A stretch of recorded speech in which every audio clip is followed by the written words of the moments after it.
तो प्यारे बच्चों, कैसे हैं आप लोग? आशा करता हूं कि आप लोग काफ़ी अच्छे होंगे। आज मैं फिर से आप सभी को राजनीतिक विज्ञान पढ़ाने के लिए आया हूं।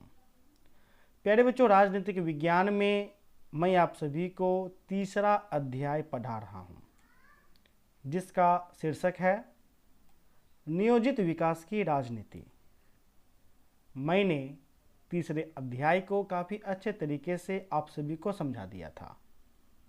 तीसरे अध्याय के अंतर्गत पहली पंचवर्षीय योजना, दूसरी पंचवर्षीय योजना, योजना अवकाश, हरित क्रांति, हरित क्रांति के सकारात्मक प्रभाव, हरित क्रांति के नकारात्मक प्रभाव, इन सभी के अलावा भी मैंने और सी बातें काफ़ी अच्छे तरीके से आप सभी को समझा दिया था। तो इसलिए प्यारे बच्चों, आज हम इस तीसरे अध्याय का प्रश्न उत्तर करेंगे, क्योंकि जो समझाने का कार्य है वह तो समाप्त हो चुका है। इसलिए तीसरे अध्याय में आज सर्वप्रथम हम लोग लघु प्रश्न उत्तर करेंगे। आज लघु प्रश्न उत्तर को काफ़ी अच्छे तरीके से समझेंगे और समझ करके लघु प्रश्न उत्तर को आज ही समाप्त कर देंगे। यह क्लास स्पेशल बिहार बोर्ड वाले बच्चों के लिए है। यदि आपने अभी तक हमारे पेड कोर्स को ज्वाइन नहीं कर रखा है तो प्यारे बच्चों, आप अवश्य रूप से हमारे पेड कोर्स को ज्वाइन कर लीजिए। पांचों विषय का मात्र आपको पूरे साल भर के लिए 1500 रुपये लगेंगे, जिसमें सभी विषय चैप्टर वाइज पढ़ाए जाएंगे। Chapter wise live classes, notes, प्रश्न उत्तर में MVVI, VVI प्रश्नों को चिन्हित किया जाएगा। सिलेबस को अक्टूबर के अंत में समाप्त करने के बाद निःशुल्क गैस क्वेश्चन देकर के रिवीजन भी प्यारे बच्चों करवाए जाएंगे। यदि आप हमारे पेड कोर्स में जुड़ना चाहते हैं तो आप हमें कॉल कर सकते हैं। हमारा नंबर है 70 61 50 45 52। तो प्यारे बच्चों, लघु प्रश्न उत्तर का हम लोग पहले प्रश्न पे आते हैं। ये हो गया हमारा पहला प्रश्न। पहला प्रश्न है, पहली पंचवर्षीय योजना पर टिप्पणी लिखें। प्यारे बच्चों, मैंने आप सभी को पहली पंचवर्षीय योजना को काफ़ी अच्छे तरीके से समझा दिया। मैंने आपको सर्वप्रथम नियोजन के बारे में बताया था, फिर योजना के बारे में बताया था, फिर मैंने आपको योजना में ही कहा था कि योजना जो होता है या तो 1 वर्ष का होगा या तो 5 वर्ष का होगा। तो जब पंचवर्षीय योजना जो भारत में पहली बार चला, इसलिए इसे हम पहली पंचवर्षीय योजना के नाम से जानते हैं।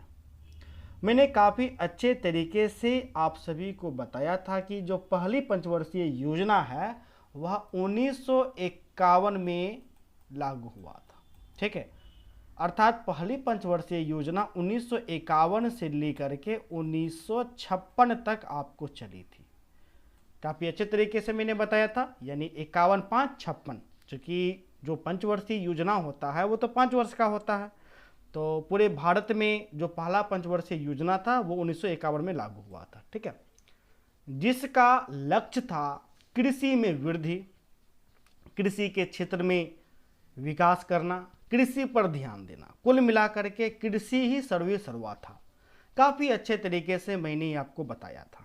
ठीक है, तो इन्हीं सब के बारे में आपको एक उत्तर बना करके काफ़ी अच्छे तरीके से लिख देना है कि स्पेशल जो पहली पंचवर्षीय योजना में हमने जो कृषि पर जोर दिया था, इन बातों को बता देना है। कृषि के अंतर्गत सिंचाई के बारे में बता देना है, क्योंकि सिंचाई में काफ़ी ज़्यादा निवेश आपको किया गया था, है कि नहीं। तो यदि हम इसका उत्तर की बात करें, आपको उत्तर किस प्रकार से लिखना है, तो प्यारे बच्चों, आप लोग अपने कॉपी में इसका उत्तर कुछ इस प्रकार से लिखिएगा। पहली पंचवर्षीय योजना में देश में लोगों को गरीबी के जाल से निकालने की योजना थी। मैंने लेक्चर की भी क्लास में आप सभी को काफ़ी अच्छे तरीके से समझाया था। जब हमारा प्यारा देश भारत आज़ाद हुआ तो उस समय गरीबी के जाल में जकड़ा हुआ था, भूखमरी के जाल में जकड़ा हुआ था। तो हमारे पास यह समस्या थी कि हम किस प्रकार इस गरीबी के जाल से, भुखमरी के जाल से निजात पा सकें।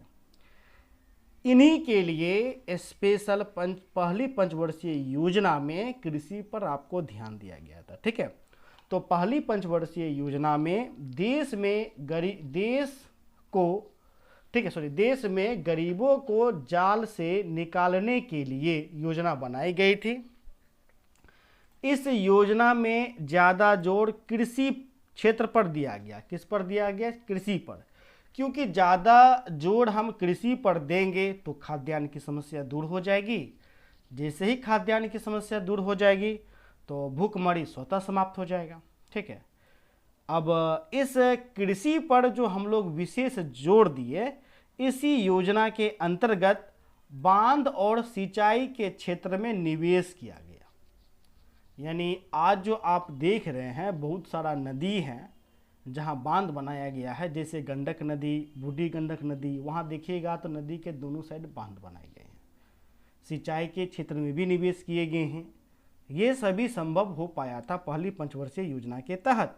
ठीक है, तो इसी योजना के अंतर्गत बांध और सिंचाई के क्षेत्र में निवेश किया गया। विभाजन के कारण कृषि क्षेत्र काफ़ी बर्बाद हो गई। यानी जो देश का, प्यारे बच्चों, आपको बंटवारा हुआ हिंदुस्तान और पाकिस्तान, आपको यानी भारत और पाकिस्तान जो बना था, जिस कारण जो हमारा कृषि है वो कृषि काफ़ी ज़्यादा बर्बाद हो गया था। ठीक है, इसलिए इस क्षेत्र में तुरंत ध्यान देना जरूरी था। इसलिए अब तो हम तो आज़ाद हो गए, हमारा प्यारा देश भारत आज़ाद हो गया। इसलिए हमारे सामने चुनौती था खाद्यान्न समस्या का, कि जल्द से जल्द हम खाद्यान्न समस्या को दूर कर दें। इसलिए हम लोग पहली पंचवर्षीय योजना में कृषि पर हम लोग ज़्यादा ध्यान दिए थे, यानी ज़्यादा बल दिए थे, और इसी के अंतर्गत बांधों का निर्माण, सिंचाई में निवेश आपको किया गया था।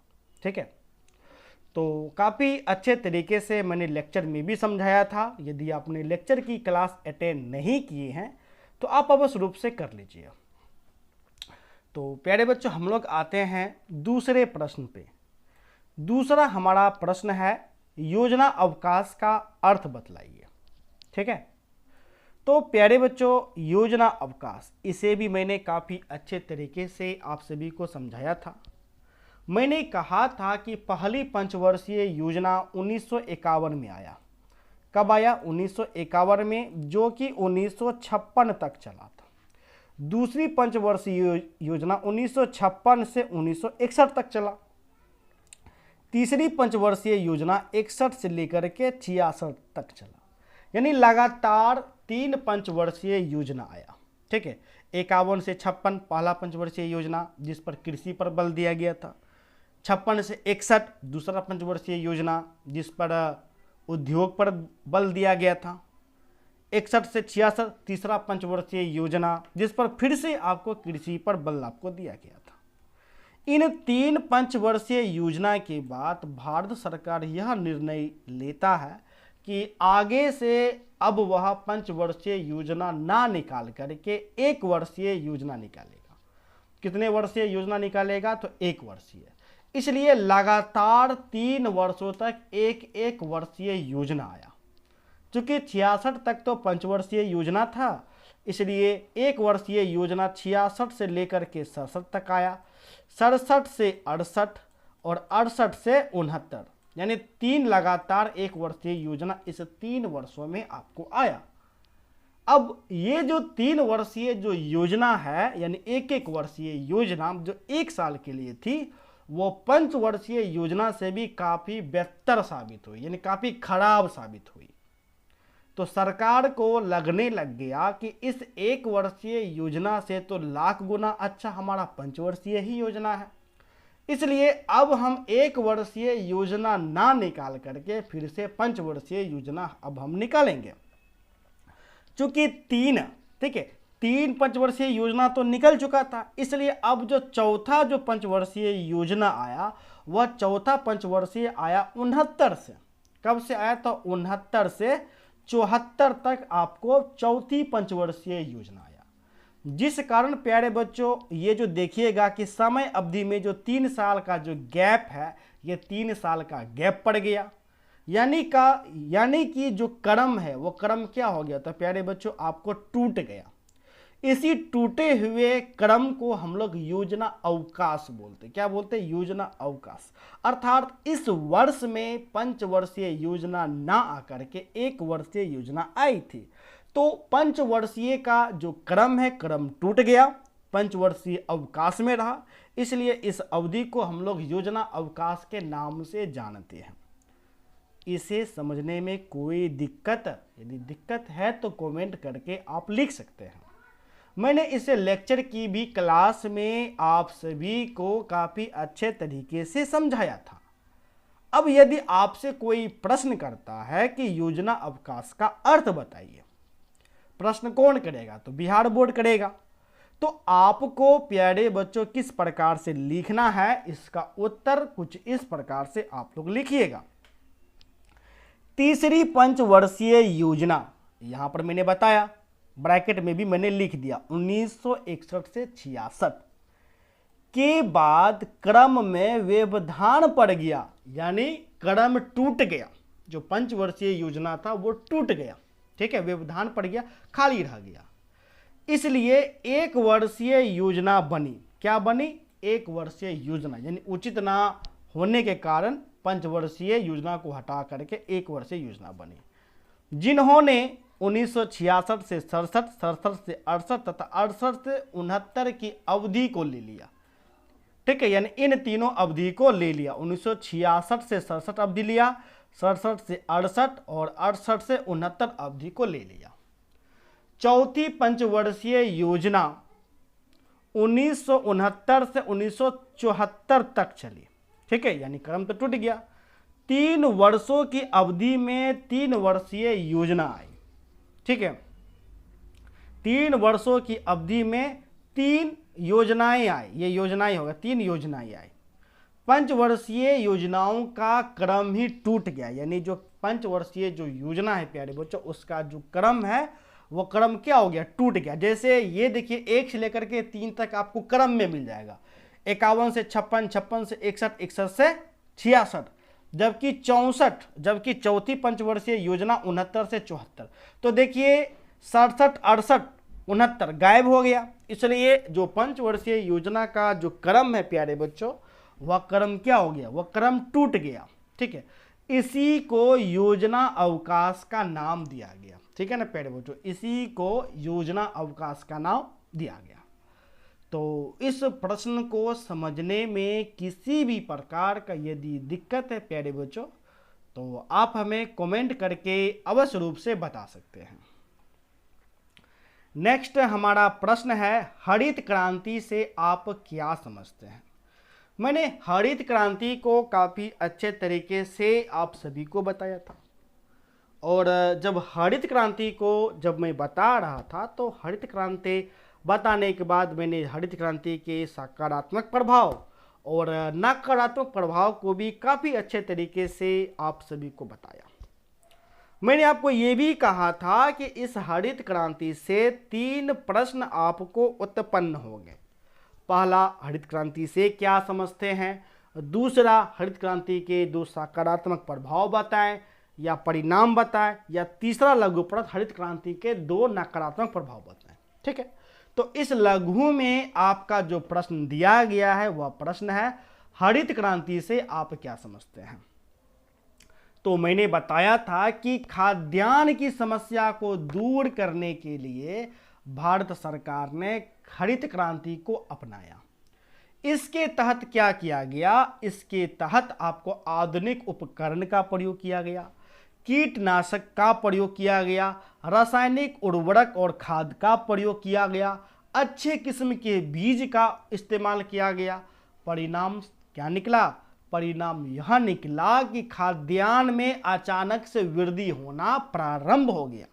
इस प्रकार प्रारंभ हुआ वृद्धि कि जो खाद्यान्न की समस्या है वो समस्या ही दूर हो गई। मैंने बताया था कि यह खास करके पंजाब और उत्तर प्रदेश राज्य में हरित क्रांति आपको चला था, जहां खास तौर पर गेहूं और धान पर ज़्यादा विशेष ध्यान आपको दिया गया था, ठीक है। अब जिस कारण इस प्रकार से वृद्धि हुई कि जो भूखमरी का प्यारे बच्चों जो समस्या है वह समस्या आपको समाप्त हो गया। तो प्यारे बच्चों, यदि आप लेक्चर की क्लास अटेंड नहीं किए हैं, मुझे पता है कि बहुत सारे नए भी बच्चे हैं जो लेक्चर की क्लास को अटेंड नहीं किए हैं, वैसे बच्चे कमेंट करके बताएं कि जी सर मैं नया हूं, तो वो बच्चे अवश्य रूप से कमेंट करके बताएं, ठीक है। तो हरित क्रांति का उत्तर किस प्रकार से प्यारे बच्चों लिखना है, इस प्रकार से हम लोग लिखेंगे, हरित क्रांति खाद्य उत्पादन को बढ़ावा देने के लिए भारत सरकार द्वारा प्रयुक्त की गई नई तकनीक थी। क्या थी? तो प्यारे बच्चों नई तकनीक थी, जिसके अंतर्गत अपने देश की कृषि में आधुनिक विकास के लिए मुख्यतः नए कीटनाशक और रासायनिक उर्वरक का प्रयोग तथा सुनिश्चित पूर्ति की अवस्थाओं एवं उपकरणों के प्रयोग के परिणाम स्वरूप अनाजों के उत्पादन में वृद्धि हुई, ठीक है, जिसे हरित क्रांति कहा गया। जिसे क्या कहा गया? हरित क्रांति। इससे पंजाब, हरियाणा, उत्तर प्रदेश राज्य को अत्यधिक फायदा हुआ, ठीक है। अत्यधिक क्या हुआ था प्यारे बच्चों? आपको फायदा हुआ था, ठीक है। मैंने लेक्चर की क्लास में आपको यह भी बताया था कि आखिर खाद्यान्न का इतना समस्या क्यों आया था। मैंने कहा था कि 1962 में चीन ने आक्रमण कर दिया, जिस कारण हमारी अर्थव्यवस्था लड़खड़ा गई थी। नहले पर दहला तब हुआ था जब 1965 में पाकिस्तान आक्रमण कर दिया था, तो जिस कारण खाद्यान्न में काफ़ी ज़्यादा गिरावट आपको आया था। मजबूरन भारत सरकार को अमेरिका से खाद्यान्न, अमेरिका से गेहूं चावल आयात कराना पड़ा था। तो अमेरिका इसका फ़ायदा उठाते हुए भारत पर काफ़ी ज़्यादा दबाव डाला था। इसलिए भारत की सरकार ने यह निश्चय किया कि अब कुछ भी हो जाए हमें खाद्यान्न की समस्या से जूझना नहीं है। इसी के लिए तो भारत सरकार ने हरित क्रांति कार्यक्रम आपको चलाया था, ठीक है। तो प्यारे बच्चों, हमारा जो देश, प्यारा देश भारत है, वो प्यारा देश भारत किसी से कम नहीं है, ठीक है। चलिए, चौथा जो आपका प्रश्न है वह प्रश्न है श्वेत क्रांति से आप क्या समझते हैं, ठीक है। हालांकि मैंने श्वेत क्रांति को आप सभी को नहीं समझाया था, समझाने के लिए ध्यान से हट गया था, लेकिन कोई बात नहीं, प्रश्न उत्तर में मैं आप सभी को श्वेत क्रांति और पीली क्रांति आपको मैं समझा दूंगा।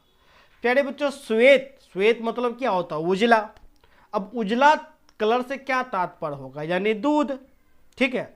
तो दूध के उत्पादन में वृद्धि के लिए जो क्रांति अपनाया गया, जो क्रांति चला, वही आपको श्वेत क्रांति कहलाता है। इस श्वेत क्रांति के तहत दूध की समस्या दूर हो गई और भारत में इतना दूध उत्पादन होने लगा, इतना दूध उत्पादन लगा कि आज भारत विश्व में सबसे बड़ा दुग्ध उत्पादन देश बन चुका है कि नहीं। इसी क्रांति के तहत आप देखिएगा जो अमूल का दूध आता है, पता है कि नहीं पता आता है?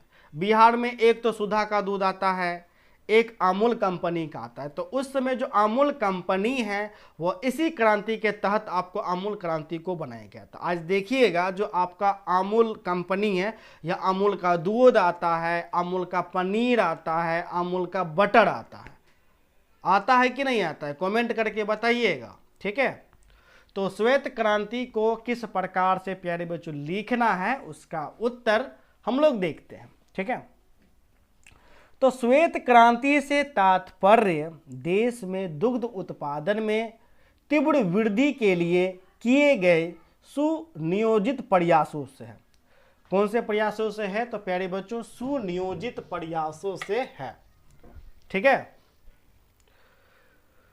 श्वेत क्रांति का ही परिणाम है, ठीक है। श्वेत क्रांति का ही परिणाम है कि आज भारत विश्व में सबसे बड़ा दुग्ध उत्पादन देश बन चुका है, ठीक है। श्वेत क्रांति के अंतर्गत सहकारी संगठनों का निर्माण, अच्छी नस्ल के पशुओं की व्यवस्था तथा वैज्ञानिक तरीकों का प्रयोग करके दुग्ध उत्पादन में वृद्धि हासिल की गई। काफी अच्छी बात है।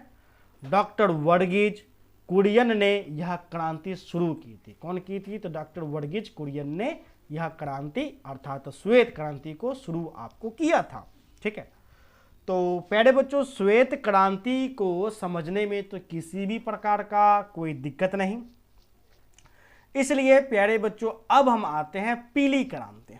ठीक है, पीली क्रांति से आप क्या समझते हैं, यह बताइए प्यारे बच्चों कि पीला कलर किसका होता है। तो ज़्यादातर देखा गया कि पीला जो रंग होता है वह तेल का होता है। किसका? तो तेल का। आप कोई भी तेल देखिए, ज़्यादातर आपको पीला कलर में दिखाई पड़ेगा, चाहे सरसों का, चाहे फॉर्चून का, है कि नहीं। तो तेल के क्षेत्र में वृद्धि के लिए जो क्रांति अपनाया गया, उसी क्रांति को पीली क्रांति के नाम से हम लोग जानते हैं। अब इस क्रांति के तहत तेल में बहुत ज़्यादा क्या किया गया, तो मात्रात्मक वृद्धि किया गया। अब मात्रात्मक के साथ साथ इसमें गुणात्मक भी सुधार लाया गया। गुणात्मक का मतलब होता है गुण में परिवर्तन। ऐसा नहीं है कि तेल हम काफ़ी ज़्यादा उत्पादन कर दिया, अर्थात 10 लीटर से 100 लीटर तेल का उत्पादन तो हो गया, लेकिन यदि तेल अच्छा नहीं है तो ये भी नहीं। तो मात्रात्मक के साथ साथ गुणात्मक पर भी जोर दिया गया, अर्थात तेल भी अच्छे क्वालिटी का आपको उत्पादन हुआ। ठीक है, तो प्यारे बच्चों, इसका उत्तर किस प्रकार से लिखना है, चलिए हम लोग उत्तर पर ध्यान देते हैं। उत्तर, ठीक है, पीली क्रांति का संबंध, ठीक है, पीली क्रांति का संबंध तिलहन उत्पादन में व्यापक वृद्धि करके तिलहन उत्पादन में मात्रात्मक यानी संख्या बढ़ा करके 10 से 100 लीटर मात्रात्मक और गुणात्मक यानी अच्छी क्वालिटी का तेल, गुणात्मक सुधार लाना है। ठीक है, अधिकांश तेलों का रंग पीला होने के कारण प्रतीकात्मक रूप से तेल उत्पादन में वृद्धि की इस कार्यक्रम को पीली क्रांति का नाम दिया गया। ठीक है, पीली क्रांति का सबसे महत्वपूर्ण लक्ष्य खाद्य तेलों में देश को आत्मनिर्भरता प्रदान करना है। क्या करना है? आत्मनिर्भरता, अर्थात तेल में हम लोग किसी देश पर डिपेंड ना रहे, बल्कि आत्मनिर्भर रहे, ताकि विदेशों से तेल आयात की आवश्यकता ना पड़े। ठीक है, तो पहले पीली क्रांति से पहले हमारे प्यारे देश भारत को अन्य देशों से तेल का आयात भी कराना पड़ता था, लेकिन जब से पीली क्रांति आई है, तेल में इस प्रकार से वृद्धि हुआ है कि हम लोग अब तेल के मामले में आत्मनिर्भर बन चुके हैं। क्या बन चुके हैं प्यारे बच्चों? आत्मनिर्भर। ठीक है, तो प्यारे बच्चों, पीली क्रांति को समझने में किसी भी प्रकार का कोई दिक्कत है तो आप अवश्य रूप से हमें कमेंट करके बताइए। अब हमारा छठा प्रश्न है, द्वितीय पंचवर्षीय योजना के क्या उद्देश्य थे। अभी अभी मैंने आप सभी को प्रथम पंचवर्षीय योजना बताया, काफ़ी अच्छे तरीके से बताया, लेक्चर में भी बताया। अब मैं आप सभी को द्वितीय पंचवर्षीय योजना बता रहा हूँ। ठीक है, तो प्यारे बच्चों, लेक्चर की क्लास में द्वितीय पंचवर्षीय योजना मैंने काफ़ी अच्छे तरीके से समझाया था। मैंने बताया था कि द्वितीय पंचवर्षीय योजना के उद्देश्य क्या थे। तो दूसरी पंचवर्षीय योजना में कहा गया कि पहला पंचवर्षीय योजना में तो हम लोग कृषि पर ध्यान दिए, इसलिए द्वितीय पंचवर्षीय योजना में अब हम लोग उद्योग पर ध्यान देंगे। किस पर? तो उद्योग पे, जिससे औद्योगिकरण को बल मिले। ठीक है, तो औद्योगिकरण को बढ़ावा देने के लिए द्वितीय पंचवर्षीय योजना में उद्योग धंधे पर बल आपको दिया गया था। द्वितीय पंचवर्षीय योजना 1956 से लेकर के 1961 तक आपको चला था, लेकिन दुख की बात यह है कि इस द्वितीय पंचवर्षीय योजना के अंतर्गत द्वितीय पंचवर्षीय योजना में उद्योग धंधे पर इतना ध्यान दिया गया कि जो हमारा कृषि है वो कृषि काफ़ी ज़्यादा पिछड़ गया था। ठीक है, तो इसका उत्तर प्यारे बच्चों किस प्रकार से लिखना है? द्वितीय पंचवर्षीय योजना 1 अप्रैल 1956 से प्रारंभ होकर 31 मार्च 1961 तक चली। कब तक चली? तो प्यारे बच्चों 31 मार्च 1961 तक चली। दूसरी पंचवर्षीय योजना का मुख्य उद्देश्य औद्योगिकरण पर बल देना था। ठीक है, किस पर बल देना था? औद्योगिकरण पर आपको बल देना था।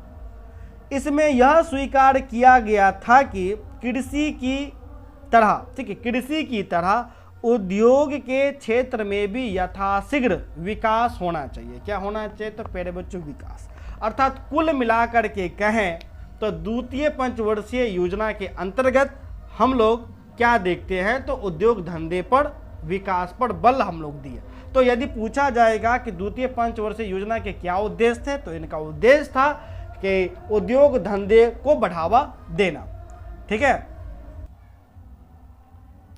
अब प्यारे बच्चों, जो हमारा सातवां प्रश्न है, आदेशित अर्थव्यवस्था तथा मिश्रित अर्थव्यवस्था में अंतर बताएं। प्यारे बच्चों, मैंने आप सभी को पूंजीवादी अर्थव्यवस्था को काफ़ी अच्छे तरीके से समझाया था, साम्यवादी अर्थव्यवस्था को समझाया था। फिर उसके बाद मैंने बताया था कि साम्यवादी अर्थव्यवस्था और पूंजीवादी अर्थव्यवस्था को मिला करके भारत ने मिश्रित अर्थव्यवस्था को अपनाया। तो आप कहिएगा कि सर मैं तो मिश्रित अर्थव्यवस्था को समझ रहा हूँ, लेकिन यह आदेशित अर्थव्यवस्था को नहीं समझ पा रहा हूँ। तो प्यारे बच्चों देखिए, आदेशित अर्थव्यवस्था आम भाषा में कहिए तो साम्यवादी अर्थव्यवस्था ही है, जिसमें क्या किया जाता है कि सरकार जो है निजी संपत्ति को, यानी जो निजी जो लोग होते हैं, निजी संपत्ति को मजबूरन उन्हें बलपूर्वक राष्ट्रीयकरण कर देते हैं, यानी देश का कर देते हैं। ठीक है।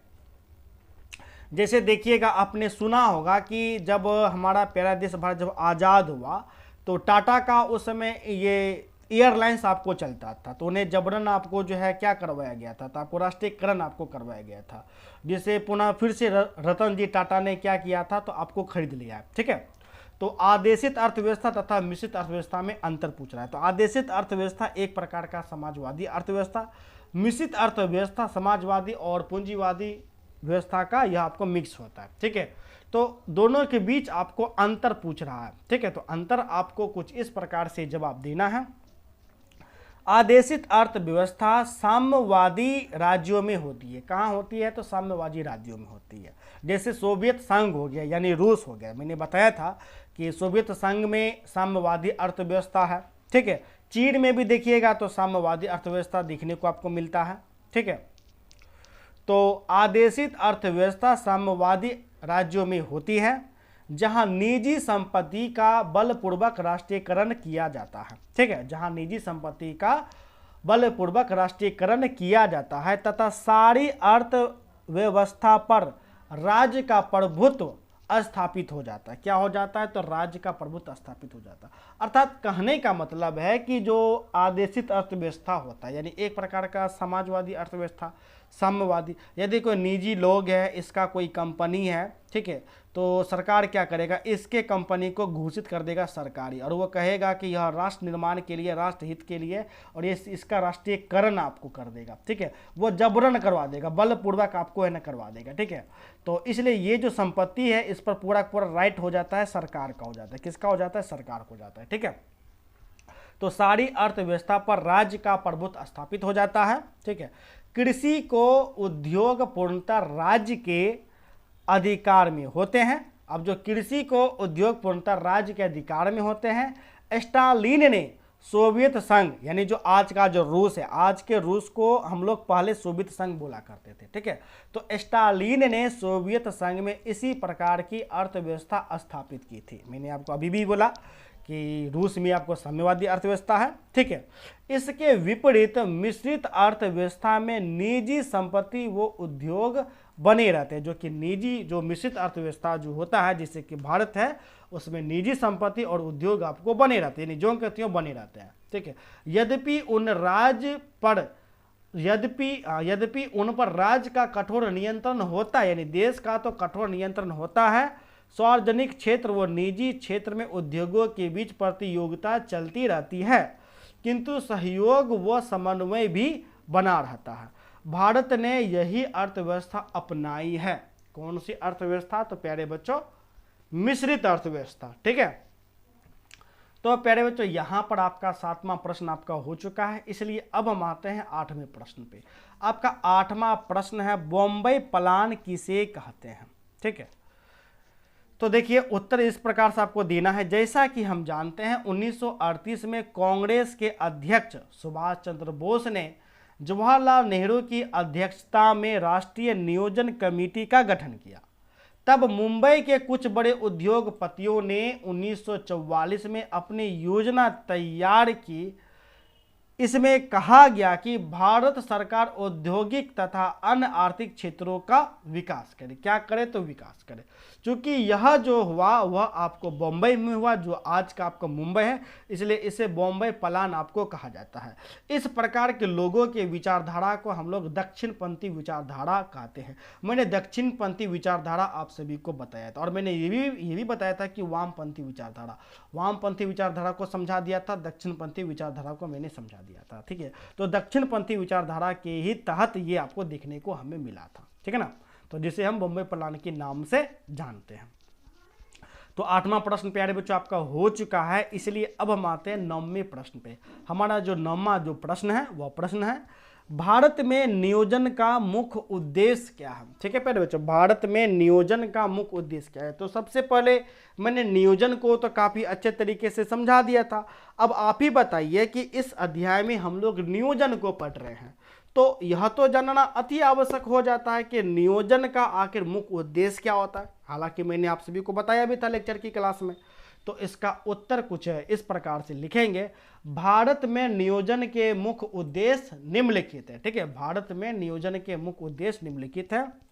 पहला, राज्य सभी की आजीविका के साधन जुटाए, यानी जो देश है, राज्य मतलब जो देश है, सभी की आजीविका मतलब जिससे उसका जीवन यापन चल सके, उसके लिए साधन जुटाए, जैसे खाना हो गया, वस्त्र हो गया, मकान हो गया। ठीक है, दूसरा पॉइंट है, समाज के दुर्बल व पिछड़े वर्गों का कल्याण करेगा। अर्थात जो नियोजन है वो इस प्रकार से योजना बनाएगा कि जिससे दुर्बल लोगों का, पिछड़े लोगों का, गरीब लोगों का क्या हो सके, तो प्यारे बच्चों आपको कल्याण हो सके। ठीक है, नेक्स्ट आपका तीसरा पॉइंट है, काम की मानवीय दशाएं स्थापित करेगा। जो काम का जो मानवीय दशा है उसको आपको स्थापित करेगा। तो प्यारे बच्चों 3 पॉइंट लिखा दिए हैं, हालांकि आपको 2 ही पॉइंटों को जवाब आपको देना है। ठीक है, अब 10वां प्यारे बच्चों आपको प्रश्न है, 10वां प्रश्न है, नीति आयोग के संगठन का वर्णन करें। मैंने बताया था योजना आयोग का बाद में नाम बदल करके नीति आयोग कर दिया जाता। मैंने आपको ये भी बताया था, ये 2015 में किया जाता है। ठीक है, 2015 में नीति आयोग का नाम बदल करके 2015 में योजना आयोग का नाम बदल करके नीति आयोग आपको कर दिया जाता है। मैंने आपको ये भी बताया था कि नीति आयोग का जो आपका अध्यक्ष होता है वह आपका प्रधानमंत्री होता है। कौन होता है, तो प्रधानमंत्री, अर्थात सर्वे सर्वा प्रधानमंत्री होता है। ठीक है, नीति आयोग का काम ही होता है नीति बनाना, यानी कि योजना बनाना, जिससे हमारा जो देश है वो देश सुचारू रूप से आपको विकास कर सके। ठीक है, तो इसका उत्तर हम लोग किस प्रकार से देखेंगे, तो प्यारे बच्चों इसका उत्तर हम लोग कुछ इस प्रकार से देखेंगे। नीति आयोग सन 2015 से अस्तित्व में है, चूंकि 2015 से तो पहले ये आपको योजना आयोग के नाम से जाना जाता था, इसलिए हम यहाँ पर यह लिखेंगे नीति आयोग सन 2015 से अस्तित्व में है। नीति आयोग में यह व्यवस्था की गई कि प्रधानमंत्री आयोग का अध्यक्ष होगा। आयोग का कौन होगा, तो अध्यक्ष होगा, जो इसके उपाध्यक्ष व मुख्य कार्यकारी अधिकारी को नियुक्त करेगा। कौन अधिकारी को या उपाध्यक्ष को कौन नियुक्त करेगा, तो प्रधानमंत्री ही नियुक्त करेगा। ठीक है, कैबिनेट के 4 मंत्री पदेन सदस्य होंगे। कौन होंगे, तो कैबिनेट के 4 मंत्री पदेन सदस्य, जो कि विचलित होते रहेंगे, बदलते रहेंगे, यानी चुना जाएगा।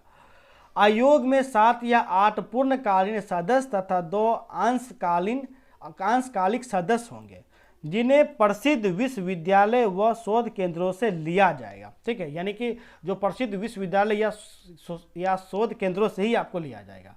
प्रधानमंत्री इन सभी को नियुक्त करेगा। अब इनको नियुक्त कौन करेगा, तो प्यारे बच्चों प्रधानमंत्री ही नियुक्त करेगा। इसके अतिरिक्त आयोग की एक प्रशासनिक परिषद होगी, जिसका अध्यक्ष प्रधानमंत्री होगा, यानी इसका भी अध्यक्ष प्रधानमंत्री होगा। इसमें सभी राज्यों के मुख्यमंत्रियों, यानी जितने भी राज्य, वर्तमान में 28 राज्य है, तो 28 राज्यों के मुख्यमंत्रियों एवं संघ शासित क्षेत्रों के उप राज्यपाल को शामिल किया जाएगा। किसको शामिल किया जाएगा? तो सभी राज्य के मुख्यमंत्री को शामिल किया जाएगा और सभी केंद्र शासित प्रदेश के उपराज्यपाल को आपको किया जाएगा। ठीक है, तो प्यारे बच्चों यहाँ पर आपका दीर्घ प्रश्न उत्तर आपका समाप्त होता है। नेक्स्ट क्लास में मैं आप सभी को दीर्घ प्रश्न उत्तर और ऑब्जेक्टिव टाइप प्रश्न उत्तर एक ही बार में करा दूंगा, यानी कि कल आपका ये जो क्लास है कल आपका यह तीसरा अध्याय समाप्त हो जाएगा। ठीक है, तो प्यारे बच्चों यदि आप इस लघु में MVBI क्वेश्चन जानना चाहते हैं, PDF फाइल में लेना चाहते हैं, सभी विषय आप चैप्टर वाइज करना चाहते हैं, तो आप अवश्य रूप से हमारे पेड कोर्स को ज्वाइन कर लीजिए। पूरे साल का 5 विषय का मात्र 1500 रुपये लग रहा है, कोई ज़्यादा फी आपको नहीं है। यदि आप जुड़ना चाहते हैं तो इसी नंबर पे फ़ोन पे, गूगल पे या Paytm के माध्यम से 1500 भेजना है। भेज करके इसका स्क्रीनशॉट व्हाट्सएप पर भेजिएगा या उस टाइम कॉल करिएगा, मैं आपको पेड कोर्स में ज्वाइन कर दूंगा। तो प्यारे बच्चों मिलते हैं नेक्स्ट क्लास में, तब तक के लिए बाय, जय हिंद।